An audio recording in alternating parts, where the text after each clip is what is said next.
귀한 찬양 감사드립니다.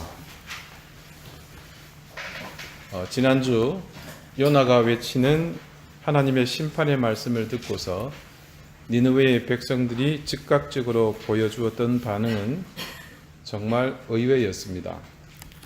그들은 정작 하나님의 선민인 이스라엘의 백성들도 하지 않았던 그런 모습을 보여주었습니다. 예언의 말씀을 듣고 하나님을 믿었고 금식을 선포하면서까지 회개하는 장면은 참으로 놀라운 일이었습니다. 그런데 더 놀라운 일이 오늘 또 소개되고 있습니다. 니느웨의 시장과 거리에서 일어난 평상시와 다른 어떤 특별한 일이 왕에게 보고되었습니다. 그런데 왕은 그 소식을 듣고서 그 즉시 중대한 결단을 내리고 있습니다. 이스라엘에서 왔다는 한 외국인이 성중에 슬며시 던진 말에 온 백성이 움직이는 것을 보고 왕 역시도 그 일에 함께 참여하고 있는 것입니다. 왕은 단지 그 이야기에 귀를 기울이고 관심을 가지는 정도가 아니라 적극적으로 반응하는 모습입니다. 그 사실을 알 수 있는 것이 왕은 그 말을 듣고 즉시 자신의 자리에서 일어났습니다. 그리고 자신의 품격을 드러내는 그 옷을 벗었습니다. 그리고 백성들처럼 베옷을 입었다는 겁니다. 그 다음 말씀은 뭐라고 증거합니까? 왕이 자신의 자리에서 내려온 것도 모자라 지금 제 위에 앉았다고 증거합니다. 역사적으로 볼 때 이 요나가 활동하던 시기는 주전 760년 전후입니다. 그런데 아수르의 기록을 보면 이때 아수르를 치리하던 왕은 아수르단 3세였습니다. 하지만 그 기록 가운데는 요나서에 나타난 이런 이야기에 대한 기록이 전무합니다. 백성들이 잘 알지도 못하던 또 처음 본 외국인의 조언에 따라서 자신들의 죄를 회개한답시고 베옷을 입고서 금식하면서 그 말을 전한 민족의 신을 믿는 일이 있었다는 것은 놀라운 일이지만 더군다나 그 나라의 왕이 그 대열에 함께 참여했다는 것은 결코 가볍게 지나칠 일은 아니었습니다. 그럼에도 불구하고 이런 놀라운 일이 기록에 없었다는 것은 이 요나의 이야기가 허구가 아니냐는 그런 의구심을 충분히 갖게 만듭니다. 그런데 오늘 말씀을 보면 요나는 이 왕이 아수르의 왕이 아니라 니느웨의 왕이라고 그렇게 소개하고 있습니다. 그러면 의문은 풀립니다. 요나가 말하는 이 왕은 니느웨를 다스리고 있는 왕일 뿐이지 아수르 제국 전체의 왕은 아니었습니다. 오늘 말씀 속의 왕은 히브리 말로 말렉으로 적고 있습니다. 이 말렉의 의미가 왕은 맞습니다.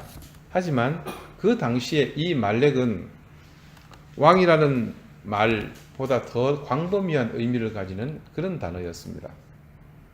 단순히 한 국가의 왕을 지칭하는 것뿐만 아니라 크고 작은 도시의 치리자들에게도 말렉이라는 호칭을 썼습니다. 결국 요나가 말하는 이 니느웨의 왕은 이 아수르단 3세 그리고 그 이후에 직접적으로 이스라엘에 찾아왔던 디글랏빌레셀도 아니었습니다. 하지만 분명한 것은 그 시대에 이 니느웨 성을 다스리는 최고의 통치자임에는 틀림이 없었습니다. 여러분, 작은 지역을 다스리려는 사람이라고 해서 그 통치력이나 왕으로서의 자존감이 큰 나라의 왕보다 낮은 것은 절대 아닙니다.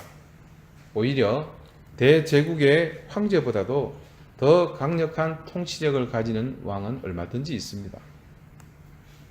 더욱이 이 니느웨 성은 역사적으로 볼 때 불가사의에 가까운 방호력을 지닌 난공불락의 성이었습니다. 후일에 니느웨가 아수르의 수도로 정해졌다는 것만으로도 그 사실을 잘 대변해 줍니다. 결과적으로 아수르 전체의 왕은 아니더라도 이 니느웨의 왕 역시 강력한 통치력을 가진 왕이었고 막강한 권력을 가진 사람인 것만큼은 틀림없습니다. 그런 니느웨 성의 말렉이 지금 시중에 떠들고 있는 이야기의 진위를 세심하게 살필 겨를도 없이 단호하게 그 즉시 결단하며 자신도 회개의 대열에 동참했다는 것은 실로 가벼운 사안은 절대 아니라고 봐야 합니다. 지금 니느웨의 왕이 자기 자리에 내려왔습니다. 왕복을 벗었고 베옷을 입고 그가 제위에 앉았습니다. 필경은 무릎을 꿇고서 섰고 대죄하는 그런 형상일 겁니다. 이런 니느웨 왕의 급진적이고 단호한 이 회개의 결단은 정말 우리에게 깊은 감동을 전합니다. 이방의 한 왕이 하나님 앞에 보여준 모습은 지금 거진 3000년의 세월이 흐른 오늘날의 우리에게 회개가 무엇인지를 자신의 행동을 통해서 생생하게 전해줍니다. 회개라는 것은 바로 이 같은 것입니다. 왕되었던 그 자리에서, 즉 자신의 보좌에서 기꺼이 일어나 스스로 걸치고 있었던 자신의 존엄과 자신의 정체성을 드러내던 그 왕복을 벗는 것입니다. 그런데 여러분, 그렇게 자신의 옷을 벗는 것은 비단 왕이어야만 가능한 일일까요? 아닙니다. 그것은 우리가 거지로 살아가든 노숙자로 살아가든 어떤 형편에 있다 하더라도 분명코 가능한 일입니다. 이런 사실에 대해서 누구나 반론을 제기하겠지만 그것은 분명 우리가 우리 자신을 잘 모르는 데서 생긴 오해입니다.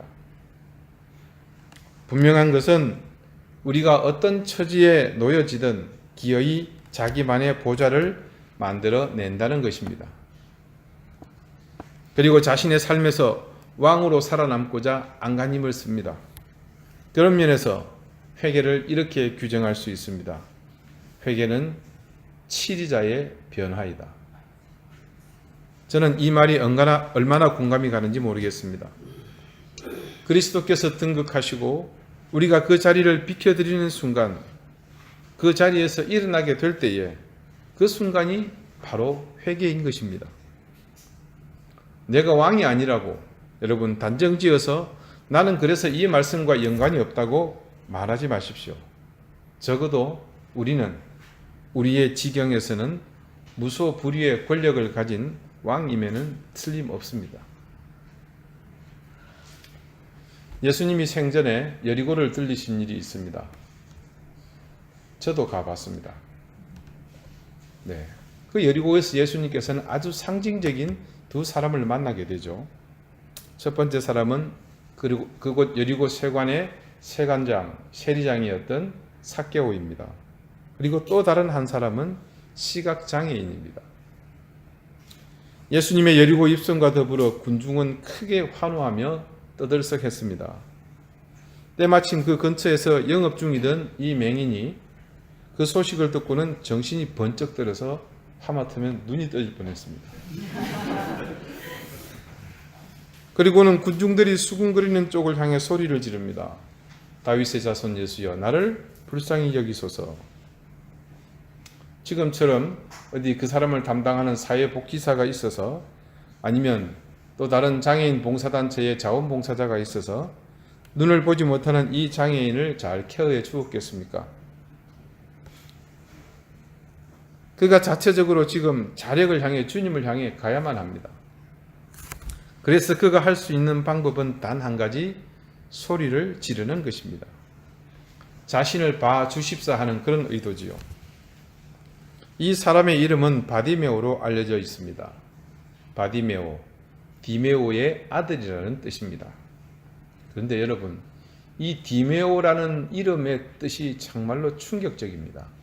이 디메오라는 이름의 뜻은 오물, 쓰레기라는 말입니다. 어떻게 그런 이름을 가지고 살았을까요? 추측컨대 이 바디메오라는 이름은 아마도 주변의 사람들이 조소하면서 비아냥거리면서 붙여준 이름이 아닐까 합니다. 예를 들면 이런 전문 용어 속어를 쓰는 것을 양해 바랍니다. 저 거지 새끼, 그게 그 사람의 이름이 되었다고 봐야 합니다. 그의 육체적인 핸디캡, 그로 인한 여러 가지 불이익과 생활고, 그야말로 이 바디메오는 거지 중에서도 상거지입니다. 그런 바디메오가 고래고래 소리를 지르는 통에 예수님의 관심을 끌게 되었고, 결국 바라던 대로 고결하신 그 예수님 앞으로 이 바디메오가 인도되었습니다. 우리 주님은 대책 없이 무턱대고 소리만 지르던 바디메오를 보시고는 대책 없이 무턱대고 질문부터 하십니다. 내게 무엇을 하여 주기를 원하느냐? 상당히 생각할 것이 많은 질문이죠. 복음서 중에서도 비교적 세심하고 유려한 문장을 사용하는 것으로 알려진 누가의 표현이 그렇습니다. 지금 뭔가 도움을 얻기 위해 왔다고는 하지만 자기 처지가 어떤지 굳이 설명을 드리지 않아도 지금 자기의 비주얼이 모든 것을 동시다발적으로 보여주고 있지 않습니까? 그런데 이게 뭔 질문입니까? 제가 예전에 살았던 이 마산에서는 이런 경우에 이렇게 표현합니다. 이기 마리가 방구가. 이 표현은 억양이 아주 중요합니다. 이 네이티브의 음성으로 다시 한번 드리겠습니다. 이기 마리가 방구가. 지금 자신의 눈앞에 보지 못해서 도움을 청하러 온 사람에게 뭘 해주어야 하겠습니까? 그가 시력을 회복해서 소리로만 듣고 손으로만 만지고 또 피부로만 느꼈던 그 이 세상을 직접 보는 것 그 외에 뭐가 있겠습니까? 그런데 진실은 그렇지 않습니다. 하나님이신 우리 주님께서 그런 간단한 상황조차 모르고 그런 질문을 하셨겠습니까? 실제로 바디메오는 그 시점에 자기가 원하는 것이 무엇인지 정확하게 몰랐습니다. 그래서 전곡을 찌르는 예수님의 질문에 당황하셨어요. 멘붕이 온 겁니다. 우리가 보기에 예수님의 질문이 말인지 방구인지 모르게 느껴질지 모르지만 우리 주님의 질문은 그런 모든 상황을 아시고서 던지신 말씀입니다. 주님께서 아시고 계신 상황은 무엇일까요? 우리가 이 말씀에서 놓치고 있는 그 무엇이 이 상황에 감춰져 있단 말인가요? 그렇습니다. 거지 중에도 상거지인 이 바디메오에게도 사실은 자신만의 보좌가 있었습니다. 자신의 핸디캡을 무기로 거리에 앉아만 있어도 힘들이지 않고 돈을 벌 수 있다는 것이 그의 보좌였습니다. 여러분, 서울역이나 명동거리 또 대도시에 사람들이 많이 모이는 곳에 무릎까지도 안 오는 낮은 수레를 바닥에 엎드려서 밀면서 트로트나 뽕짝 또 어떤 날은 복음성가 이런 거 틀어놓고 여러 가지 물건을 파는 사람들을 아실 겁니다. 그 중에는 유심히 살펴보면 정말 두 다리가 멀쩡한데도 고무로 칭칭 감고서 가짜 장애인 흉내를 내는 사람이 있다는 것을 우리도 은연중에 눈치채고 있지 않습니까? 왜 그렇게 하겠습니까? 그런 바디메오가 눈을 뜨고 싶었을까요? 만일 눈을 뜨게 되었다고 칩시다. 그렇다면 오랜 세월 구걸하며 살던 그가 마침내 스스로가 생계를 유지해야 할 한 유대인 남자가 되어야 합니다. 태어나면서 장애가 있던 그가 생전 일이라고는 해본 적이 없는데 당장 눈만 뜬다면 앞으로 무엇을 먹고 살겠습니까? 그런 바디메오에게 주님께서 지금 도전하고 계신 겁니다. 복음서의 말씀이 증거하는 예수님의 이 질문에 바디메오가 대답하기 전까지의 이 행간에는 분명 이 질문을 듣고 고뇌하면서 심각하게 좌불안석하는 바디메오의 모습이 생생하게 보일 것입니다. 내가 진짜 원하는 게 뭐지? 눈을 떠? 아니면 그냥 편안하게 앉아서 돈을 버는 게 나을까? 예수님은 보좌에 앉아있는 우리들에게도 오늘 이 시간 끊임없이 질문하십니다. 솔직히 우리도 우리가 진정으로 원하는 게 무엇인지 이 바디메오처럼 잘 모릅니다. 내가 돈이 더 많이, 아니 좀 많이 있었다면 이렇게 살지는 않았을 거야.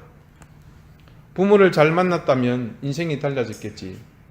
뭔 얘기입니까? 이 수제 이야기잖아요. 어느 날 신령님이 푹 나타나가지고 금수저가 네 수저냐, 은수저가 네 수저냐.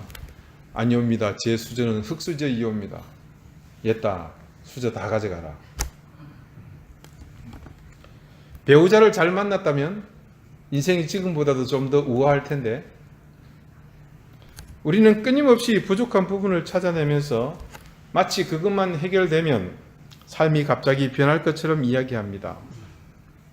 그런데 진짜 지금의 그런 불평거리가 사라지고 나면 정말로 완벽한 삶을 영위할 수 있을지 생각해 보십시오.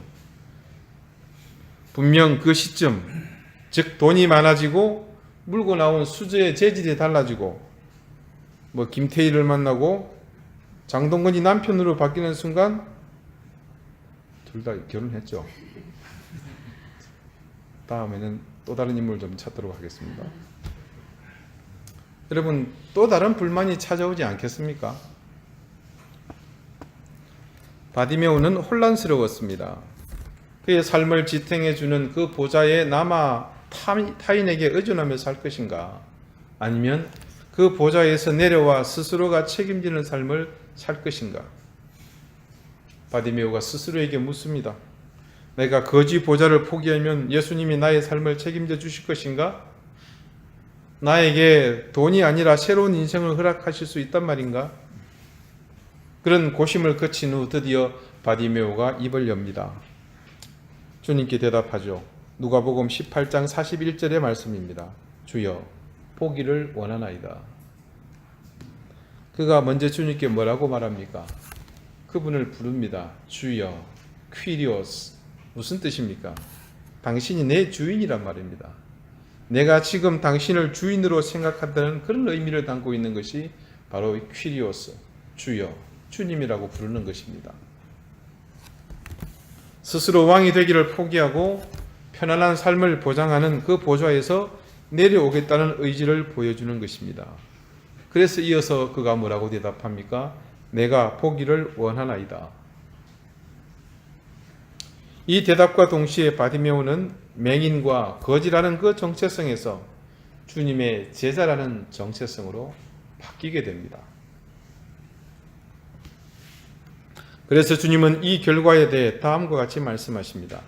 보라, 네 믿음이 너를 구원하였느니라. 우리가 몰랐던 바디메오 이야기의 진실이 무엇인지를 말해주는 주님의 말씀입니다. 주님의 대답은 한 가지 사실에 대해 말씀하신 것이 아님을 이제 우리가 이 대답 속에서 충분히 짐작할 수 있습니다. 그 대답 속에는 바디메오의 고뇌와 결단을 주님이 알고 계심을 충분히 짐작할 수 있습니다. 이후에 바디메오의 삶이 어떻게 바뀌었는지 성경은 더 이상 우리에게 전하지 않습니다. 그러나 이 사건이 있은 후 수십 년이 지난 후에 그의 이름과 행적이 이 말씀에 기록이 되었다면 바디메오의 삶이 이후로 얼마나 영적이고 성숙해졌는지, 그가 주님의 제자가 되어 얼마나 헌신했는지는 충분히 짐작하고도 남습니다. 니느웨의 말렉이 그의 보좌에서 내려왔습니다. 여리고성에 살던 거지 쓰레기의 아들 바디메오도 자기의 보좌에서 내려왔습니다. 저는, 그리고 여러분은 과연 지금 어떤 보좌에서 내려와야 할까요? 여러분도 저도 모두가 내 인생에 있어서 내가 지키고 있는 나만의 성에서는 모두가 말렉입니다. 그리고 내가 말렉임을 증거하고 드러내주는 분명한 우리만의 보좌가 있습니다. 그것이 각자가 모두 다르겠지만 거기서 우리가 내려와야 한다는 사실만큼은 동일합니다. 네가 무엇을 하여 주기를 원하느냐? 우리 주님은 계속해서 질문하십니다. 정말로 내가 원하는 것이 무엇입니까? 여러분, 사실 불편한 보좌보다도 낮은 이곳이 더 좋습니다. 그렇지 않습니까? 우리의 삶에 말렉이라는 이름을 달고 사는 것처럼 거추장스러운 것 또한 어디 있겠습니까? 그 거추장스러운 곳에서 내 몸에 맞지 않는 옷을 입고 웅크리고 눈치 보며 앉아 있는 것보다 기꺼이 포기하는 편이 훨씬 더 낫습니다. 그리고 그 자리에 진정한 왕이 앉으셔서 우리를 통치하는 그것이 훨씬 더 복된 인생입니다. 니느웨의 왕이 그 자리를 지키고서 하나님의 메시지를 거부하며 보좌에서 내려오지 않았다면 그는 얼마간 자신의 왕위를 지키고 권력을 누렸을 것입니다. 그러나 하나님의 심판은 피하지 못했을 것입니다. 죄악이 가득한 이 니느웨 성을 하나님이 심판하심으로 그 모든 기반이 무너지고 그렇게 폐허가 되었다면 모든 것이 사라진 이 니느웨 성에서 자신의 보좌, 왕권은 무슨 소용이겠습니까? 바디메오가 자신의 밥벌이를 위해 그냥 눈뜨는 것을 포기하고 주님께 다른 도움을 구했다면 얼마간 형편은 좀 나아졌을지 모르겠지만 그는 평생을 그 삶에서 벗어나지 못했을 것입니다. 더군다나 주님의 제자로서의 삶은 기회조차 얻지 못했겠지요. 사랑하는 여러분, 우리는 흔히 말합니다. 자신의 욕망이 스스로를 가두는 감옥이라고 말입니다. 그것은 내가 나의 보좌를 버리지 못하는 것과 같은 이치입니다. 내가 움켜잡고 있는 그것, 내려오지 못하는 보좌, 그것들은 내가 온전한 하나님의 자녀가 되지 못하게 할 뿐 아니라 나의 인생을 진리의 자유로부터 가두는 감옥이 되고 맙니다. 그리고 그것은 마침내 죄로부터의 자유를 거부하며 내 스스로가 구원의 자녀로 살아가는 것조차도 포기하는 일입니다.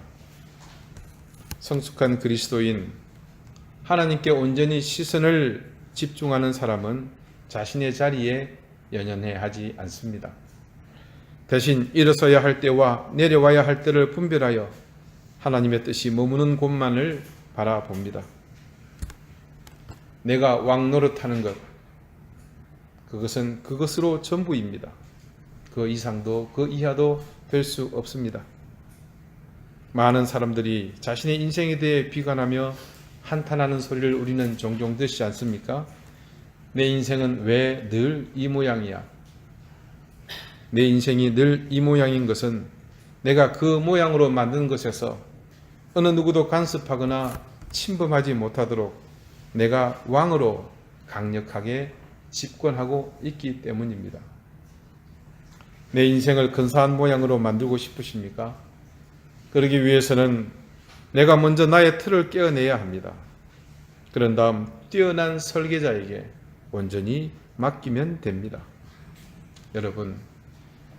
여러분이 내려오지 못하는 그 보좌에서 지금 일어서십시오. 그리고 내려오십시오. 거추장스러운 맞지 않는 그 옷도 벗어버리십시오. 그러면 그 즉시 우리 주님이 대신하여 우리의 왕이 되어 주십니다. 기도드리시겠습니다. 자신의 고결한 보좌에서 일어나 스스로의 권위를 입은 옷마저 벗고서 제 위에 앉았던 이방의 왕을 봅니다. 우리의 보조가 무엇이 되었건 우리는 니느웨의 왕의 모습을 뛰어넘는 사람이 되어야 함을 이 말씀을 통해 새롭게 깨닫게 됩니다. 평생을 살면서 단 한 번도 내 자리를 포기하거나 내려오는 훈련을 하지 않았기에 막연하고 내키지 않지만 우리는 그것이 하나님의 자녀가 할 도리이요 주님의 제자가 취할 길임을 알기에 이제 우리의 보좌에서 일어나고자 합니다. 주님께서 이제 우리의 모든 삶에서 진정한 왕이 되어 주시옵소서. 예수 그리스도 이름으로 기도드리옵나이다. 아멘.